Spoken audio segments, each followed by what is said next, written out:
सच्चे दरबार की। केहू बगावा से बढ़ रंगदार ना होई।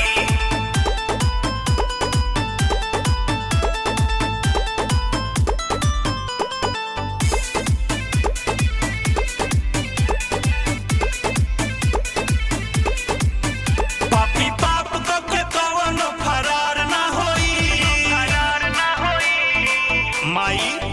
पापी पाप को के कवनो फरार ना होई। केहू बगावा से बढ़ रंगदार ना होई।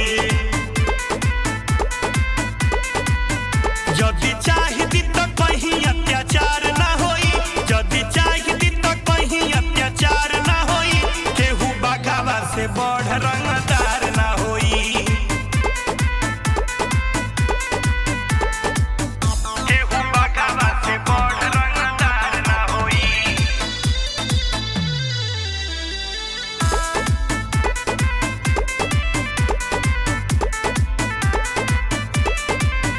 बेटी बहिन के इज्जत के डर से बाटे मुश्किल भइल निकलल घर से। मुश्किल भइल निकलल घर से। पग पग पर मिले बलात्कारी हो।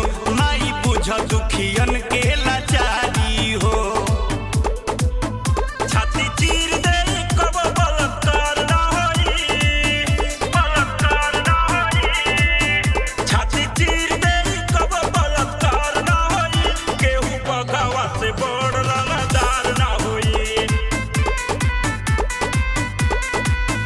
जदि चाहिदी तो कहीं अत्याचार ना होई। तोहरा बगावा से बढ़ रंगदार ना होई।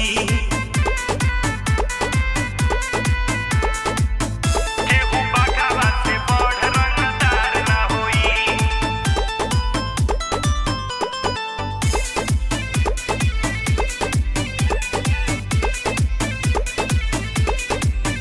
जैसे मरल हुए माई महिषासुर के कलयुग में मारा असुर के। कलयुग में मारा असुर के। जेके सभे बुझेला रक्षक हो। माई उहे बनल बाटे भक्षक हो। राजू अरुण से मामला संभार ना होई। हार ना होई। राजू अरुण से मामला संभार ना होई। तोरा बगावा से बढ़ रंगदार ना होई। जदि चाहिदी तो कहीं अत्याचार ना होई। केहू बगावा से बढ़ रंगदार ना होई।